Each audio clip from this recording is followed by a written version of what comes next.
Love is a fruit in season at all times and within the reach of every hand. Mother Teresa of Calcutta. Chapter 14. Why helping other people grow can become life's greatest joy. Our offices are on the top floor of a medical building, and when I sit at my window between appointments with patients, I often ponder the healing of persons in general and the personalities of those in helping professions in particular. Many people with whom I work are themselves doctors, teachers, and social workers who feel beleaguered and weighted down by their tasks.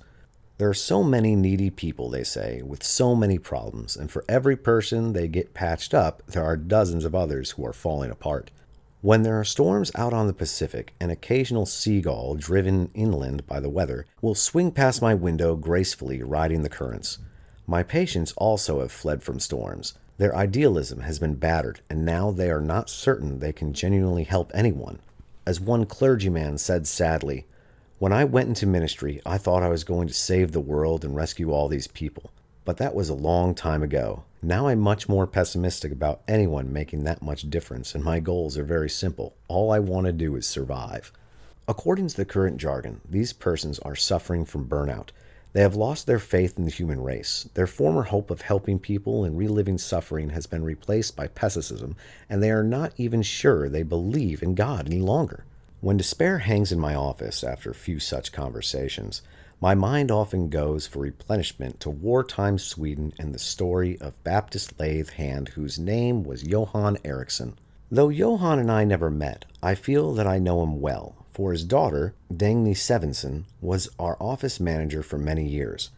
In 1939, trainloads of Jewish children were piling into Sweden, and the boys and girls, some of them who only 3 and 4 years old, would file off the trains with no belongings except for the large tags around their necks, designating their home city, their name, and their age. They were thin and pale, with large, sunken brown eyes. From their melancholy gaze, it was evident that they had already seen and experienced things far beyond their years, atrocities that most people would never have to see in a lifetime. The Swedish families were taking in children for the duration of the war, but few were deluded into thinking that it would be for a short time. One of the Swedes who opened his door was Johan Ericson. At 28, he had been left a widower with 4 children. By now, he was middle-aged and most of his children were gone, but when he learned that a frightened 9-year-old named Rolf needed a home, he responded as if he were still a young man. And so a little Jewish boy began to adjust his life in a strict Swedish Baptist home. At first, when there was a knock on the door or loud voices outside, the boy, with his deep-set eyes, would dive into a closet and cover his head. But he was surrounded with warmth and love in Ericson's house, and he began to gain weight, lose the faraway gaze, and eventually he began to laugh again. When an invasion by the Nazis seemed imminent, men at the machine shop said to Johann, "When Hitler comes, you will be in trouble with that Jew boy in your house. They'll come and take him away." The normally gentle Swede would reply with clenched jaw, "They'll never take him as long as I'm alive." And curiously, Johann was almost equally defensive of Rolf before his fellow Baptists. When members of the church assumed that he would try to convert the boy, Johann's jaw would clench again. The Swedish government had promised the refugee organization that the children's religion would be kept intact, and although Johann took little Rolf to church with his family, he went to considerable lengths to see that the boy learned the Jewish tradition and that when the proper age came, he was prepared for and celebrated his bar mitzvah. When the war ended, Johann wanted to return to Rolf's parents a son who had been raised as closely as possible to the way that they would have wanted. But when the war did end, the family was never reunited. Rolf's parents perished somewhere in Europe along with the millions of others who were killed during those apocalyptic years. Letters from his parents had become more and more sporadic, and then one day an envelope arrived without a postmark. Inside was a hastily scribbled note saying that Rolf would not hear from them again, and that he should never forget what his Swedish family had done for him. And Rolf did not forget. He grew up and went away to Stockholm, where he began to succeed in business. But the trauma and the wrenching of those years perhaps took a belated toll, for one day Rolf's mind snapped. Relatives told Johan Ericson that he had done enough, and the authorities wanted permission to keep the young man in a mental institution, for he was thought to be dangerous. But Johan would have none of it. "He belongs here," he said sharply. "This is his home." And so Rolf returned to the little city of Amal, and the quiet, solid Swede took him in again. For a year, Johan nursed him until his mind returned to stability and peacefulness. Rolf's life was relatively untroubled after that. He married, reared children, established his own company, and became very wealthy. But he never forgot the man who had given him such unconditional love when he was a boy. Nothing was ever too good for Johan, and as the old man became more infirm, an even stronger bond seemed to glue them together. If Johan was sick or needed him, Rolf thought nothing of taking the train across Sweden to spend what was left of the weekend with the man who had become like a father. And when Johan was on his deathbed, all the children hurried home, but everyone knew who would arrive first: Rolf. My mind often returns to the story of Johan and Rolf when I feel the doubt and despair of my fellow therapists. The reason is this: if Johan Ericson had accomplished no other noteworthy thing in his long life, it surely would have been worth living to have been there to shelter one such child. When we get discouraged in our work with people, it is important to draw back and remind ourselves that there is no more noble occupation in the world than to assist another human being to help someone else succeed. Power, its use and abuse. As we get older, unfortunately, it is easy to discard the idealism of our earlier years, to withdraw more and more into a safe world, and after learning to wield the power for our advantage, to become manipulators of the people around us. A veritable library is available to assist us in making the manipulative use of power. Books such as Winning Through Intimidation, How to Get the Upper Hand, and Getting Your Way have sold millions of copies to these decades of me-first philosophy, and it is quite possible to begin to regard persons around us as mere objects to use, robots whose value we can exchange for money, power, or both. But now comes a thoughtful book by Robert K. Greenleaf, a retired director of management research for American Telephone and Telegraph. Greenleaf's research shows that the ruthless, self-serving manipulator never succeeds in the long run. The title of Greenleaf's book is itself instructive: Servant Leadership, A Journey into the Nature of Legitimate Power and Greatness. Greenleaf argues that to be a lone chef atop a pyramid is abnormal and corrupting. When someone is moved atop a pyramid, that person no longer has colleagues, only subordinates. Greenleaf does not waste much time offering an alternate model to the pyramid. Instead, he addresses the attitude of the leader and makes a strong case that a person in place of authority must assume an attitude of a servant. The best business people have always known the importance of that concept. When A.W. Clausen headed the Bank of America, he equipped that he devoted 60% of his time to planning, 60% to people, and all other duties had to take what was left.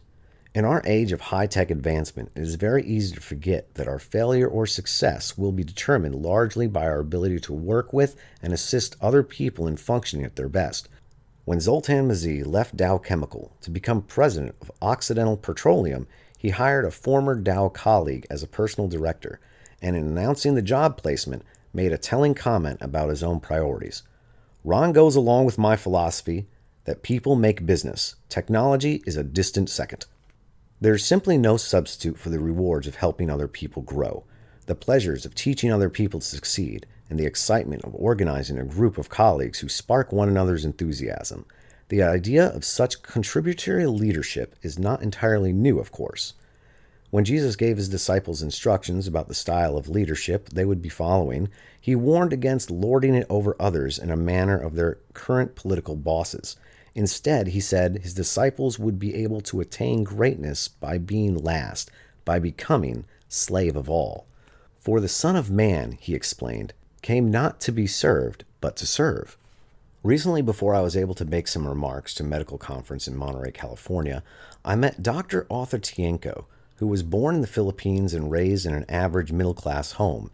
It would have been normal that Arthur would have gone on to an average life himself, except that in the elementary school he attended, there was a Redemptorist priest, Father Ian Madigan, an Irishman with a hearty laugh and with light in his eyes, who took an interest in the little boy. I don't know where I'd be if Father Madigan hadn't noticed me and talked to me about my possibilities, says Dr. Tienko.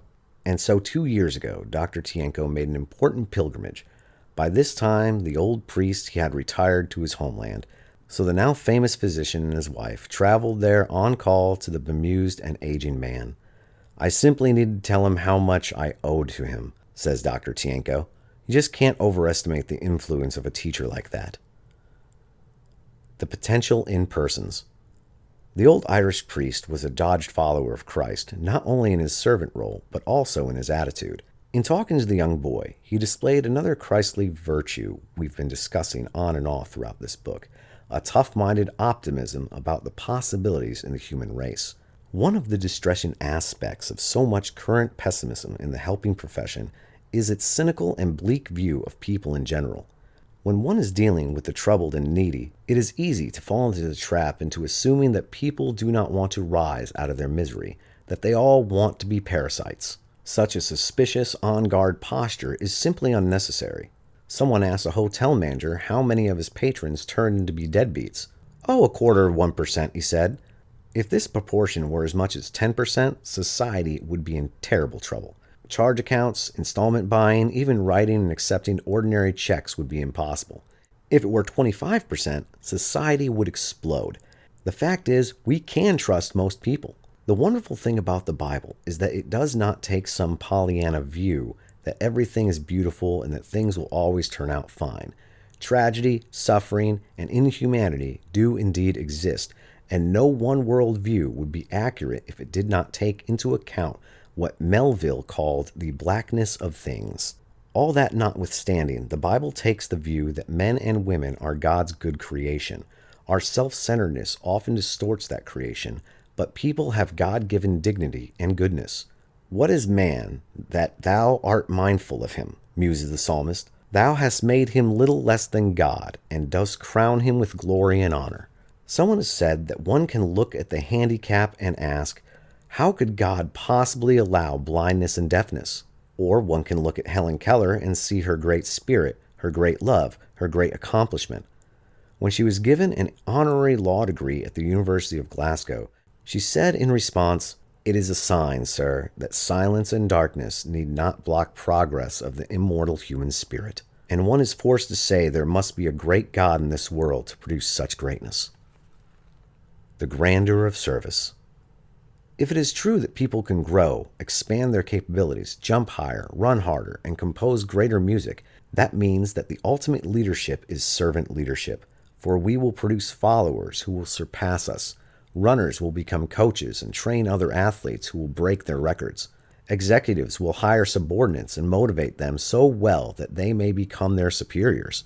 It is not easy to adjust to such view of the development of leaders, and when some people get to the top, they pull up the ladder with them. They cannot tolerate the ambition of the young and see every subordinate as a potential rival.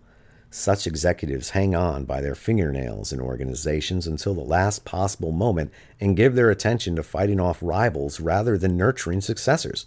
It is a foolish way to lead, inasmuch as we are always within one generation of extinction. In my practice, I often see parents who compete with their children and fight them when they assert their independence. But when a son tries to show his father that he is stronger, it is not only healthy competition, it is also a desire to please his father and repay him for the years of shepherding and teaching. Growing up on a Texas farm, I recall with affection the years when I began to match my father's strength in lifting bags of seed, and how he was not at all defeated when I began to carry objects too heavy for him. Rather than resisting the competition, he was obviously proud of me, and with a wide smile he would tell Mom at the dinner table how strong her son was becoming. I recall those events with such affection because it is an example of the very best leadership. Leadership that believes the best about people below you, reaches down and pulls them up beside you, and then seeks to push them up even higher. It is interesting to see how profound this interconnection of the generations by observing it in one's own progeny. One day last summer, my daughter called from Child's Hospital in Los Angeles. She and her 20-month-old son, Christopher, had been at the emergency room for tests all afternoon. She sobbed, "They're admitting him, and they think it's meningitis." We raced to the hospital, then went from one floor to another searching for them. When we finally spied her at the far end of a long corridor, the scene etched a picture in my mind that will be vivid for as long as I live. Sharon was carrying Christopher, unconscious in her arms, his legs and arms dangling like limp willow limbs after a storm. His fingers and toes were still blue. His grandmother walked on one side, holding the IV bottle high so he could continue to get the vital flow of medication, and on the other side was a nurse carrying his chart. When I saw that little group hurrying towards us, primal emotions of love, loyalty, fear, intimacy, and the protective instinct all mingled in a moment. But most profound was the awareness that after years when we were the parents and in charge, my daughter was now the parent. She was the one making decisions and taking care of her young, and I was there primarily to watch. As we lived through the weeks until Christopher recovered, and as I watched my daughter's devotion to him in the hospital room 24 hours a day, I was in awe of the potent maternal instinct in her that could be gentle and succoring to her baby when necessary and also chivalrous and protecting like a mother bear when necessary. Here was Sharon, who seemed to have been a tiny, frizzy-haired little toddler herself so recently and whose adult life at times had been unfocused and meandering, now powerfully concentrated with an overwhelming and fiercely determination that her son was going to live, that he was going to get the best medical care possible, and that he would never awake once during those weeks and be frightened because his mother had gone home. Here was my little girl, so determined that her son would live, that she almost literally kept him from dying during those early touch-and-go days. As I watched those scenes, it furnished me with an instructive metaphor for a fundamental fact about leadership.